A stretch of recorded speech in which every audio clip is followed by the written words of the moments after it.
igreja, boa noite. Bom, então, hoje nós teremos a segunda parte da apresentação, né, que seria um livro sem autor. Né? Mas o que é isso? Né? Seria a ausência da personalidade na nossa vida. Então, para os que não pegaram a primeira parte, né, ou que não estavam aqui no dia, ou que não assistiram o primeiro vídeo, então, o que eu gostaria de apresentar para vocês brevemente. Como que funciona a história da vida de um ser humano? Né? A história da vida de um ser humano, ela passa por diversas situações. E dentro dessas situações, em alguns momentos da nossa vida, a gente vive sem ser nós mesmos. Você conhece pessoas que, quando chegam num ambiente, ela se transforma? Né? Então, em casa você tem uma pessoa super quieta, que não fala, mas daí, de repente, ela chega num churrasco, ou chega na casa de algum parente, e aí ela começa a falar coisas que você fala assim, epa, peraí, mas estava tão quietinho em casa, e aqui agora está até falando palavrão, peraí, essa pessoa nem fala palavrão na minha frente, mas por que ela mudou desse jeito? Ou até mesmo, você conhece uma pessoa, e daí você vai falar dela para uma outra pessoa, não, porque o fulano de tal, o quê? Não estamos falando da mesma pessoa. O que eu conheço é carinhoso, afetuoso, não é esse monstro aí que você está falando. Ou o contrário, você fala bem da pessoa e outra fala, não, o fulano de tal é severo demais. Então, o que significa? Significa que esta pessoa, ela modifica conforme o ambiente em que ela está. Isso a gente pode chamar de máscara, isso a gente pode chamar de Maria vai com as outras, a gente pode chamar isso de metamorfose, ou seja, a pessoa chega num lugar e ela se transforma. Seja como for, essa pessoa, às vezes, ela está copiando o modelo de algumas pessoas. Ou seja, ela está fazendo a mesma coisa que outras pessoas fazem. Então, às vezes, se ela está numa empresa onde todo mundo é grosseiro, todo mundo é brabo, ela começa a copiar essa imagem. Ou se ela está admirando um popstar, alguém que está em alta, ela também começa a copiar isso. A nossa história, ela é lógico que ela vem no nosso berço. Né? Então, toda criança, ela vem para este mundo e esses pais quiseram alguma coisa para ela. Elas tiveram sonhos, elas falaram assim, poxa, esse menino vai ser isso, vai ser aquilo, vai ser aquele outro. Só que quando a gente nasce, é como se a gente fosse... Opa! Ah, é para cá. Isso. Quando a gente nasce, a gente é apenas um bebê. Né? O filho de fulano e de Beltrano, ele não tem tanta ênfase assim. Mas toda criança vem com expectativas, sejam boas ou sejam ruins. Foi desejado ou não foi desejado. E esses pais vão sonhar para ele. Né? Vão ter sonhos, vão às vezes querer que ele siga um legado, vão querer que ele faça coisas. Eu vou passar rapidinho por essas partes aqui, apenas para, quando não chegar na segunda parte, aqueles que não viram a primeira não ficarem perdidos. Mas todo mundo aqui também teve uma adolescência. E na adolescência a gente faz amizades, tem grupos de amigos, tem um monte de gente. Você já viu aquele adolescente que, de repente, chega em casa e diz o seguinte, eu quero deixar meu cabelo crescer, eu quero pintar meu cabelo de verde, eu quero fazer um moicano, eu quero fazer uma tatuagem. Ou ele chega com uma camiseta de uma banda que você nunca viu na vida. Ou ele começa a falar que a coisa mais importante da vida dele é alguma coisa que ele descobriu faz 5 minutos. E você tem certeza que é porque ele está andando com o Beltrano ou com a ciclana da escola dele. Porque isso faz parte da adolescência. Adolescência, a gente vai conhecendo um monte de gente, vai pegando um monte de referências.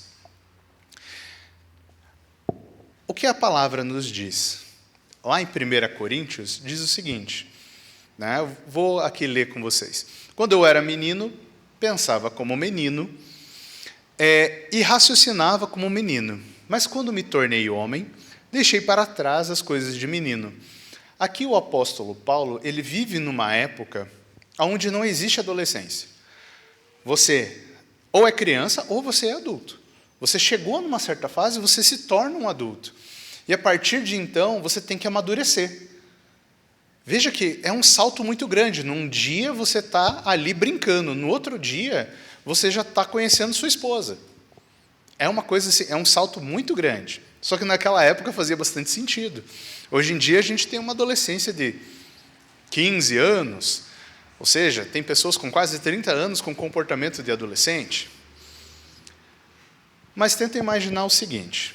Então, você veio para esse mundo com um pai e uma mãe que te criou, mostrou sonhos, mostrou coisas para você, você se tornou um adolescente, você conheceu um monte de gente, e aí você começa a entender que você tem que fazer escolhas nessa vida e você tem que assumir uma personalidade, você tem que assumir quem você é. Mas, afinal de contas, quem é você? Quem é você? Porque até aqui, você apenas ser uma esponja pegando referências faz parte do desenvolvimento normal. Então, se um adolescente de manhã quer ser baterista de uma banda e à noite quer ser advogado, faz parte. Ele está nessa fase. Agora, quando a pessoa tem mais de 25 anos e acontece isso com ela, isso não faz parte. Isso significa que ela não está encontrando a própria identidade. Então, aqui a gente começa um segundo capítulo na nossa vida. Veja que o primeiro capítulo a gente era apenas o bebê, né? O bebê, ou seja, com poucas expectativas, só as expectativas do pai. Agora a gente é a criatura. A criatura. E o autor desse livro, ele ainda é desconhecido. Mas por que a criatura? Bom, porque a criatura, ela tem que atender às expectativas sociais. Vocês fazem parte desse mundo. Então, o que o mundo espera de você? Será que existem sonhos que a população tem e que ela vai jogar no teu colo? Será que, hoje em dia, uma mulher que decide trabalhar numa empresa, será que ela não vai ser confrontada com uma outra mulher que deseja, digamos, ser dona de casa? Será que um rapaz que decida que ele não gosta de futebol, será que ele não vai ser julgado por outros rapazes que detestam futebol? Será que você pode fazer qualquer escolha para a sua vida sem ser julgado? E veja, não existe problema em escolher nenhum desses lados que eu mencionei agora, mas para algumas pessoas existe um problema grave em escolher um desses lados. Então, existem expectativas populares. Existem profissões que são mais valorizadas do que outras. E nós sabemos que todas as profissões, elas são dignas, mas para algumas pessoas, algumas profissões não são nada dignas. Vocês já ouviram alguém chamar o outro de Zé Ninguém? O que é um Zé Ninguém? Como que alguém conseguiu, em algum momento, receber esse título? É um Zé Ninguém. Todo mundo existe. Todas as pessoas receberam um nome. Mas como que uma sociedade algum dia pode olhar para uma pessoa e falar assim, você é um ninguém? Então, o que é esse alguém para existir um Zé Ninguém? Então, veja, às vezes você entra num lugar e eles vão exigir de você, seja proativo, seja enérgico, seja rígido, seja polido, seja a empresa. Mas às vezes uma pessoa ela entra num lugar e ela começa a viver, a respirar, como se aquilo fosse a melhor coisa da vida dela. Como se fosse o único lugar que ela pudesse existir. Então, esse lugar até diz assim, olha, como você pertence a este lugar aqui, a este clube, a esta empresa, a esta comunidade, você não pode ser parecido com os outros, tá? Você tem que ser parecido com a gente. Então, isso são exigências sociais. E, às vezes, uma família pode fazer isso também. Uma família pode exigir que todo mundo tenha o mesmo tipo de formação, o mesmo tipo de educação, use o mesmo corte de cabelo e o mesmo tipo de roupa. Então, a partir daí, alguns bloqueios começam a surgir na nossa mente, porque várias coisas não podem mais ser utilizadas. Então, o outro diz para nós o que nós podemos ser ou não ser, porque o outro é a nossa medida. Se você parar e pensar rapidinho em algumas qualidades ou defeitos que você tem, certamente alguém disse para você que você tem, né? Então, a gente não simplesmente ignora a existência do outro. Sabe aquele velho papo? Eu não me importo com a opinião de ninguém. Tenha certeza, essa é a pessoa que mais se importa. Porque é difícil, é praticamente impossível você não se importar. Então, veja só, com a palavra eu posso tanto abençoar a vida de uma pessoa quanto amaldiçoar. E posso bloquear a mente dela ou não. Então aqui a gente entra numa coisa que é utilizada com muita frequência, que são as máscaras. Eu estou passando um pouquinho rápido, mas é que senão não dá tempo ali no final. Tá? Mas veja só, as máscaras, elas funcionam como um mecanismo de defesa. Porque eu posso me sentir atacado em casa, no trabalho, na igreja ou nos parentes. Então, cada pessoa ela acaba utilizando algumas máscaras sociais. Vai dizer, algum dia você não estava super triste e teve que chegar num lugar sorrindo de orelha a orelha porque a ocasião pedia para você ser feliz naquele dia? Ou às vezes você estava morrendo de alegria e você teve que ir de repente num velório e às vezes você nem está no clima de velório e aí você se junta naquele grupinho que só fica fazendo piada porque você foge da tristeza naquele momento. Isso é uma adaptação. A gente tem que se adaptar. Mas a máscara social que eu falo aqui é quando a pessoa ela foge dos princípios e do caráter dela. É quando ela veste um personagem, quando ela finge ser algo que ela não é. Quando você se contém, você está fazendo uma coisa. Né? Então, poxa, é um velório, eu estou morrendo de alegria, mas eu não vou lá contar piada. Eu vou me conter. Eu vou respeitar aquele momento. Isso é uma contenção. A máscara social é você, digamos, fingir ser uma pessoa que você não é. E, às vezes, no dia a dia, as pessoas vestem máscaras sociais que elas são um pouco mais complexas. Então, por exemplo, hoje eu quero parecer que eu sou muito inteligente. Ou quero parecer que eu sou muito engraçado. Então, ela realmente, ela veste esse personagem quando ela sai de casa. Hoje eu vou ser um piadista. Hoje eu vou ser um intelectual, vou falar só frases de efeito. Ou eu vou ser muito sereno, vou fingir que eu sou a paz na terra, né, e que ninguém me incomoda. Mas Deus o livre se souberem o que eu estou pensando. E assim vai. Isso são as máscaras, é como se fosse uma roupa. Tem uma coisa que eu acho bem interessante.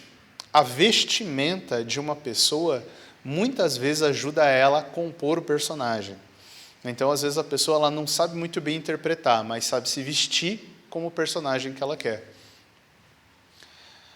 E, logicamente, que essas máscaras, elas se estendem às redes sociais. E aqui, a rede social, eu diria, que é o maior campo das máscaras. Então, por exemplo, aqui algumas redes sociais, elas até têm um perfil meio que pronto para isso. O Instagram é excelente para você apresentar o lado bom da sua vida. Né, as viagens que você fez, os restaurantes que você comeu, as coisas legais e o teu lado fotógrafo, né, ou modelo de ser. E as pessoas que assistem aquilo pensam, poxa, ele realmente vive assim. Ela tem ideia que você é uma pessoa. Aí ela vai no teu Twitter, por exemplo, que é uma rede social de debate e tudo mais, e ela vê que você é um político. Ela vê que você é uma pessoa preocupada com várias causas e está ali brigando tudo mais. E ela vai no teu Facebook e vê que você conhece o mundo. Você conhece todo mundo, você é amigo de todo mundo.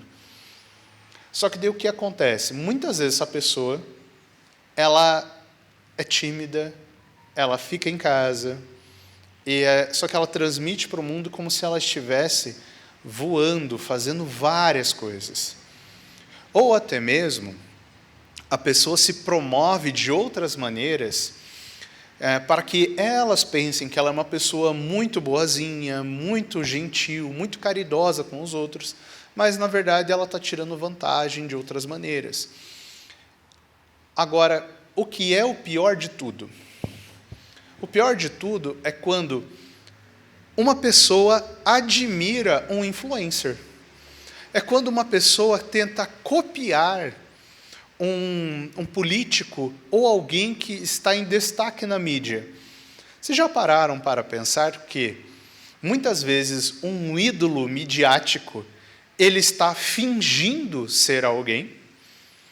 E tem pessoas copiando uma ideia que nem existe, fazendo coisas do tipo, eu preciso falar como Cicrano, eu preciso ser como Beltrano, eu tenho que ter as habilidades do fulano. E muitas vezes o Cicrano, o Beltrano, estão vestindo um personagem. Antes de ligar a câmera, eles foram lá, eles se arrumaram, eles modularam o comportamento deles, e eles estão fingindo ser o que não são. E aí o que acontece? Quem os assiste, olha e pensa, eu tenho que ser como ele. Mas o detalhe é que ele não está sendo ele muitas vezes. Você corre um risco seríssimo quando você tenta copiar alguém que você não conhece.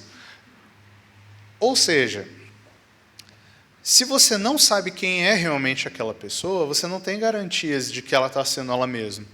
Então é muito perigoso fazer esse copia e cola.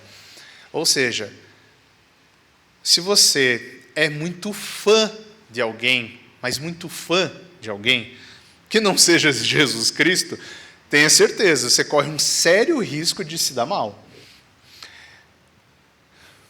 Indo aqui adiante, o que acontece? Esta pessoa, vamos chamar de criatura por enquanto, que ela nasceu numa família que jogou sonhos para ela, ou cortou os sonhos dela, que ela se juntou com adolescentes, foi compondo a identidade dela, entendeu que o mundo está pedindo um monte de coisas para ela está tentando ali se desenvolver, escolher, entender quem é ela, agora ela se vê refém de si mesma.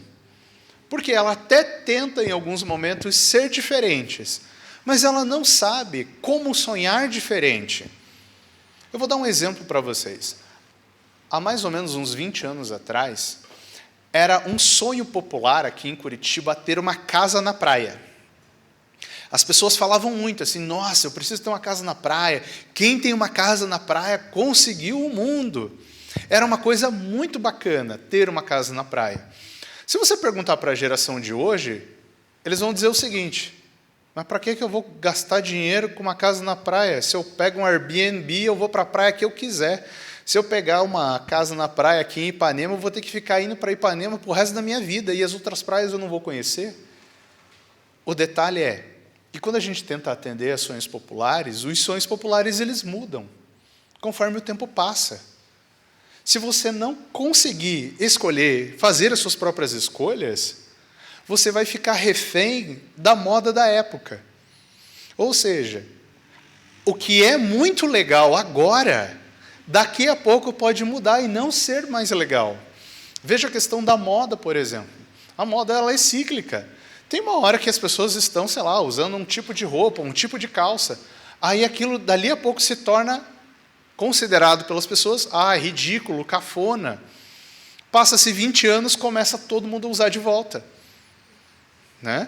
Então, na minha época, era muito estranho ver, na minha época de jovem, ver um adolescente usando pochete. Pochete era considerado coisa de velho. Hoje em dia, os adolescentes usam uma espécie de pochete, que eles chamam de bag alguma coisa, que eles colocam atravessado aqui no peito, mas é uma pochete. Mas hoje é moda, é estiloso. Então isso muda. Agora, veja só, quando nós somos refém de nós mesmos, a gente não pensa por si só. A gente só segue o baile. Então, aqui agora a gente começa o capítulo final. Pois muito bem, no capítulo final, veja que agora já aparece um nome. Eu coloquei o meu, né? Porque estamos falando de personalidade, então eu vou colocar a minha personalidade aqui. Mas quando vocês lerem, leiam como se fosse o nome de vocês. Tá? Então, a história de vocês. E aqui a gente começa com Romanos 12, 2. Não se amoldem ao padrão deste mundo, mas transformem-se pela renovação da sua mente, para que sejam capazes de experimentar e comprovar a boa, agradável e perfeita vontade de Deus. Então veja só, existe um mundo, ele vai estabelecer um padrão. A sociedade, ela vai estabelecer um padrão. A sua parentela vai estabelecer um padrão. A escola dos seus filhos vai estabelecer um padrão. Muitas vezes a comunidade cristã que você está inserido também estabelece um padrão implicitamente. Não, às vezes não está lá nas regras, né, de socialização da igreja, muito menos na confissão da igreja. Mas as pessoas estabelecem o padrão. E o que acontece? Você, neste momento, tem que estar atento a isso. Pois constantemente vocês têm que estar renovando a sua mente, se autoexaminando. Além da oração, como que a gente faz, então, este resgate, esse reconhecimento de si mesmo? Pois muito bem, todos aqui têm uma história. Você precisa lembrar de detalhe por detalhe da sua história. Quem são os seus pais? Em que momento da vida dos seus pais você veio para este mundo? Você foi desejado? Você não foi desejado? Eles queriam ter filhos? Eles não queriam ter filhos? Você conheceu os seus pais? Você foi criado num orfanato? Você foi criado por quem? Quem fez o papel de mãe na sua vida? Quem fez o papel de pai na sua vida? O que ele foi dizendo para você quando você era criança, o que era bom e o que não era bom? Falaram para você que você era bom? Ou não falaram que você era? Ou até mesmo pior, disseram para você que você era alguma coisa negativa, que é difícil você esquecer, que é difícil você fugir disso, que colou em você. Então aqui a gente começa a lembrar da nossa adolescência também. Quando você foi para aquele grupo de amigos que o teu pai ou a sua mãe detestava, você foi porque você queria? Porque você queria provocá-los? Você fez boas amizades ou você não fez boas amizades? Por que você usou ou não usou determinadas coisas? Foi escolha sua? Ou você foi conduzido a essa escolha? Ou você nem sabia que haviam outras escolhas? Tudo isso faz parte. Então esse resgate é um reconhecimento na nossa mente que existem momentos na nossa vida que nós pensamos que escolhemos, mas não escolhemos. E em alguns momentos a gente também acha que a gente foi vítima da circunstância, mas na realidade não fomos. Mas o importante aqui é você saber a diferença. Aonde estão as suas escolhas e aonde não está. Para que a gente parta para o seguinte: a gente precisa fazer uma reconstrução. Então imagine que neste livro da sua vida, você foi escrevendo nele loucamente até aqui. Agora você vai reler tudo que você viveu e vai fazer as devidas correções. Vai fazer uma belíssima releitura. Então aqui, quando a gente começa a colocar as peças no lugar, tenta imaginar que você fez um quebra-cabeça.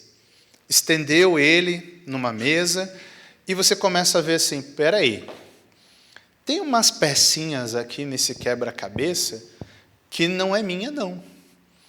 Essa daqui foi minha mãe que colocou. Essa daqui foi aquele colega da escola que colocou. Esse daqui foi outra pessoa que colocou. Essa pecinha aqui, ela está aqui porque, na verdade, eu não consegui dizer não para determinada situação, porque eu queria a aprovação de determinadas pessoas, mas eu nunca quis isso. Essa pecinha que está aqui, porque eu disse sim para uma determinada situação, porque eu fui inocente. Eu acreditei que ia conseguir tais e tais coisas, mas não consegui. Então, nessa reconstrução, a gente vai observar o seguinte, que existe muito não que a gente não disse nessa vida, que a gente deveria ter dito. Numa das reuniões né, da rede de cuidado, eu e os líderes ali, a gente conversou muito sobre dizer não para a pessoa certa. É difícil dizer não. E mais difícil ainda é dizer não para a pessoa certa. Porque às vezes você diz não para a sua família e diz sim para o trabalho, né? Ou às vezes a gente diz não para determinadas coisas e infelizmente é uma péssima escolha. Então o que a gente tem que estar atento? Às vezes quando a gente diz um sim para uma situação, implicitamente a gente diz não para outra. E esse não acaba ferindo pessoas que estão ao nosso redor, porque a gente esquece delas em prol de nós mesmos.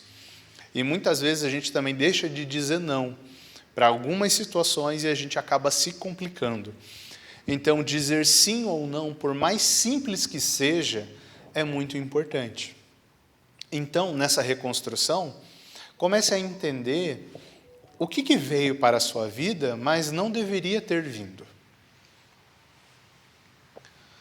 Pois então, aí a partir disso, quando você começa a fazer essa reconstrução, quando você começa a entender aonde que você deveria ter dito não e aonde você deveria ter dito sim, aí você consegue começar a bancar a sua própria personalidade. Gente, eu vou contar uma coisa para vocês. Eu trabalhei numa empresa durante um tempo e nesta empresa, para você ganhar um certo destaque, você tinha que jogar futebol. Gente, eu sou psicólogo. Sempre fui da galera nerd. Nunca fui da galera esportista. Aí a grande questão era, ou eu teria que saber de futebol ou gostar de jogar futebol. Pois muito bem, sou psicólogo hoje ainda, não continuei nessa empresa. Mas o que acontece? Durante um tempo, era tão insistente que só seria promovido quem ia para o futebol de sábado de manhã, que em alguns momentos eu cheguei a cogitar, mas será que se eu não for lá jogar não vai ser legal? Jamais seria legal. Jamais seria legal. Eu estaria vestindo um personagem ali, naquele momento. Em algumas situações, a gente precisa ter esse jogo de cintura, entender as situações, ver quando vale a pena ou quando não vale a pena. Mas naquela época eu já sabia que eu queria ser psicólogo. Então eu sabia que estar naquela empresa não seria para mim. Então se eu fosse até lá jogar futebol para ser promovido, eu estaria mentindo para quem? Para mim mesmo e para todas aquelas pessoas, porque no primeiro momento que eu começasse a jogar ia ser um fiasco e todo mundo ia falar assim, Diego, o que você está fazendo aqui, né? Então veja só, nesse momento a gente começa a se reconhecer no meio da multidão e de fato você não vai agradar todo mundo, é impossível. Sabe aquela coisa assim, é normal ter um parente ou outro que não vai com a sua lata, é normal. Gente, pensa em Jesus Cristo, Deus em pessoa no meio dos homens, e ele foi crucificado. Existia uma pessoa melhor do que ele? Não. Nunca existiu e nunca existirá.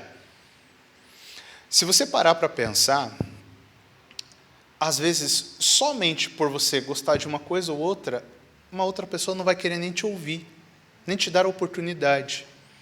Só que às vezes você insistir nisso, você vai sofrer tanto, você vai se machucar tanto.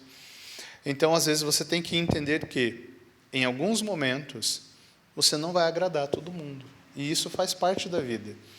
É por isso que a Bíblia diz que suportem uns aos outros. Nós temos que amar com o amor de Cristo. Temos que ter misericórdia, temos que cuidar, mas ela também diz que a gente deve suportar. Então, isso é um lembrete de quê? Que vai ter pessoas que você vai ter bastante dificuldade de se entender, mas faz parte.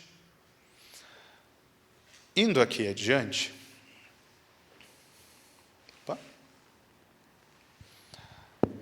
a partir do momento que você consegue entender que você é uma pessoa, que talvez você não agrade todo mundo, que você tem lá os seus defeitos, tem as suas falhas, que você agora consegue às vezes dizer não para uma coisa ou outra, você começa a formar então uma identidade, você começa a se reconhecer. Observem o seguinte: se você não souber quem você é, a tua vida não tem como ter sentido ou propósito. Pelo simples fato de que, se você não sabe quem você é, você está vivendo o propósito de outra pessoa. Você está vivendo o sonho de outra pessoa. Você está vivendo os ideais de outra pessoa. Ou que alguém vendeu para você e você comprou. Então, saber quem nós somos é o primeiro passo para que a nossa vida tenha sentido ou propósito. É necessário reconhecer a própria identidade para que a vida tenha sentido. A vida com sentido, você sabe quem você é. Se eu não reconheço a minha identidade, eu vivo o propósito de outra, ou até mesmo, no plural, outras pessoas. Esse outras pessoas pode ser uma sociedade. Vocês já viram aquelas imersões de coaching e tudo mais? Muitas vezes naquelas imersões, as pessoas elas ficam tanto tempo lá, ouvindo um discurso incessante que não para, e aquela pessoa simplesmente convence: vocês, para serem legais, têm que fazer isso, aquilo e aquele outro. E eles saem de lá com a plena certeza que eles só serão felizes se fizerem as coisas que o coaching disse. Mas o que acontece? Às vezes, aquilo não tem relação alguma com quem você é. Mas você sai de lá disposto a abandonar a sua própria vida em prol dos benefícios que aquela pessoa vendeu para você. Pois muito bem. Aqui, então, a gente poderia dizer que o autor se revela. Em nenhum momento a gente pode entender que o autor da nossa própria história somos nós mesmos. Sabe essa frase ela até que é bonitinha, né? Tipo, eu sou o autor da minha própria história. Mas a gente não deu origem a nós mesmos. A gente não se autocriou. Inclusive, pensa a partir de que idade você começa a ter autonomia sobre a sua própria vida para dizer que você mesmo construiu a sua história. Veja, enquanto às vezes você é dependente dos seus pais, você acaba apenas seguindo o que eles estão lhe fornecendo. Então a gente demora bastante a ser autônomo na nossa vida. Então, vamos lá. Isso está lá em Romanos 12 também, tá? Do 13 ao 8. Pois pela graça que foi me dada, digo a todos vocês, ninguém tenha de si um conceito mais elevado do que deve ter. Ou seja, a soberba, o orgulho, a altivez, nunca foi e nunca será algo valoroso em nenhum lugar do mundo. Veja, até em qualquer outra filosofia de vida secular, nunca o orgulho é valorizado. Então, se você quer se envaidecer, ter altivez, muito provavelmente não vai funcionar. Você não vai ter uma boa vida assim. E veja, mas pelo contrário, tem um conceito equilibrado. Eu tive que ler essa frase muitas vezes, porque para mim, num primeiro momento, o contrário deveria ser uma baixa estima. Né? Porque ele fala para você não ter altivez, mas pelo contrário, você deve ter um conceito equilibrado. Mas por que o contrário da altivez é o equilibrado? Porque a baixa estima, ela é tão ruim quanto a autoestima. Se você conversar com uma pessoa bem narcisista, você vai ver que ela vai se colocar no centro do mundo, aonde todas as pessoas deveriam adorar ela. Agora, se você conversar com uma pessoa que está no fundo do poço, na mais profunda tristeza e depressão, às vezes ela se sente o mal do mundo. Ela sente que ela é a causa e a consequência de todos os males. Então ela se põe no centro, da mesma forma. Enquanto o centro é para cima, o outro o centro é para baixo. Então, temos que ter um conceito equilibrado, mas a gente só tem um conceito equilibrado se a gente conseguir ter uma ideia de quem nós somos.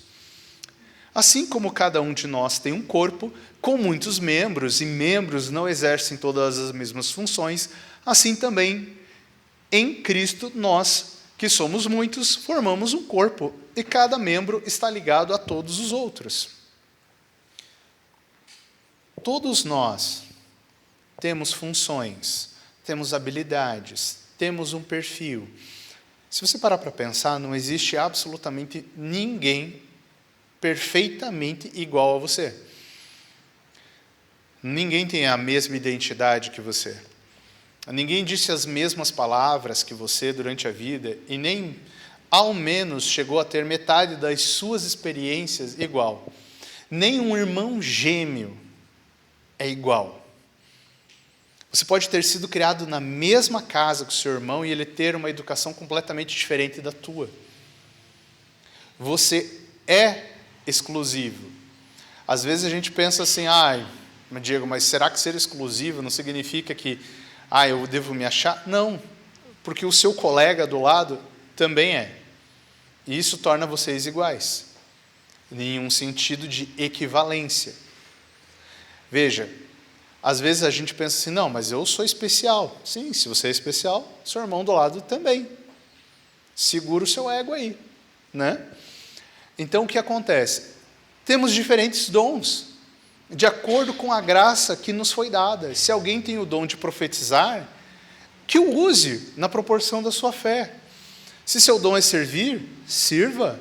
Se é ensinar, ensine. Se é dar ânimo, que assim o faça. Se é contribuir, que contribua generosamente. Se é exercer liderança, que exerça com zelo. Se é exercer misericórdia, que o faça com alegria. Então, veja só, cada um tem um talento, tem dons. A grande questão é, se você viveu a sua vida copiando outra pessoa, você acaba anulando os seus dons e talentos na tentativa de replicar dons e talentos de outra pessoa. Então você acaba só conhecendo o autor dessa grande história a partir do momento que também você começa a se reconhecer. Quando a gente tem o processo de conversão, veja, novo crente, quando ele se converte, ele tem um momento assim de bastante entusiasmo, porque ele começa a se reconhecer em diversas coisas. E muita coisa muda na vida dele. Às vezes, quando a gente é confrontado com uma verdade dura, a gente passa a mudar também. Porque, veja só, quando a gente se entende um pouquinho que seja, a nossa vida se transforma em muito, numa proporção estratosférica. A grande questão é como nós faremos isso. Às vezes, sozinho é muito difícil. Às vezes, a gente precisa do outro. Lembra que o outro, num certo grau, ele é a nossa medida? Às vezes, ele nos fala algumas coisas. Então, da mesma forma que o outro, às vezes, pode, digamos, nos prejudicar, o outro também pode nos abençoar. Então, o que acontece? Quando você vem aqui para o CR, que você tem esse momento de partilha, o que eu imagino? O teu processo de cura já começou quando você decidiu fazer parte. Quando você escolheu sair da sua casa e parar de sofrer. Aí você vem até aqui.